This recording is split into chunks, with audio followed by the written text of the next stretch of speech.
Sir Topham Hatt sat in his office listening to the noise outside. The passengers were angry. The station master came in. "There's trouble in the shed, sir. Henry is sulking. There's no train, and the passengers are saying this is a bad railway." "Indeed," said Sir Topham Hatt, "we cannot allow that." He found Gordon, James, and Henry looking very cross. "Come along, Henry. It's time your train was ready." "Henry's not going," said Gordon. "We won't shunt like little tank engines. That was Thomas's job. We're important tender engines. You fetch our coaches and we will pull them. Tender engines don't shunt." "We'll see about that," said Sir Topham Hatt. "No engine on my railway is too important for small jobs." And he hurried away to find Edward. The yard has never been the same since Thomas left to run his branch line, he thought sadly. Edward was shunting. "Leave those freight cars, please, Edward," said Sir Topham Hatt. "I want you to push coaches for me in the yard." "Thank you, sir. That will be a nice change." "That's a good engine. Off you go, then."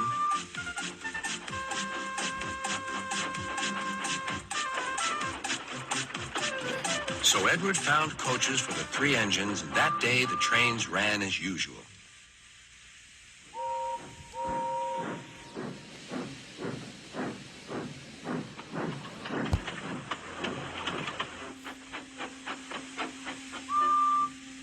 But next morning, Edward looked unhappy. Gordon came clanking past, hissing rudely. "Bless me," said Sir Topham Hatt. "What a noise!" "They all hiss me, sir," answered Edward. "They say tender engines don't shunt, and last night they said I have gray wheels. I haven't, have I, sir?" "No, Edward, you have nice blue ones, and I'm proud of you. Tender engines do shunt, but all the same, we do need another tank engine here." He went to a workshop, and they showed him all sorts of engines.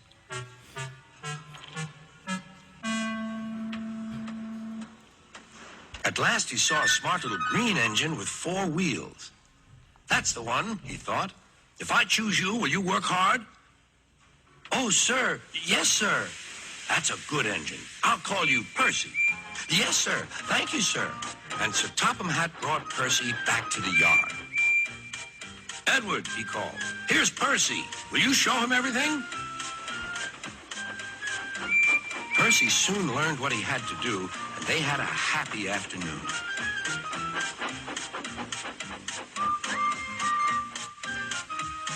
Then Henry came by, hissing as usual. "Wheesh!" went Percy. Henry jumped and ran back to the shed.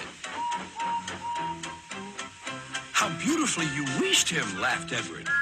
"I can't wheesh like that." "Oh," said Percy, "that's nothing. You should hear them in the workshop. You have to wheesh loudly to make yourself heard." Next morning, Thomas arrived. "Sir Topham Hatt sent for me. I expect he wants help," he said to Edward. "Shh, shh, here he comes," replied Edward. "Well done, Thomas. You've been quick. Listen, Henry, Gordon, and James are sulking. They say they won't shunt like little tank engines.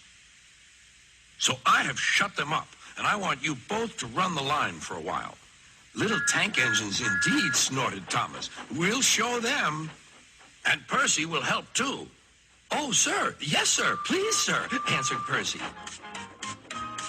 Edward and Thomas worked the main line, greeting each other as they passed by. Percy puffed along the branch line. Thomas was anxious about Annie and Clarabelle, but both driver and conductor promised to take care of them. There were fewer trains, but the passengers didn't mind. They knew the 3 other engines were having a lesson. Gordon, James, and Henry were cold, lonely, and miserable. They wished now they hadn't been so silly.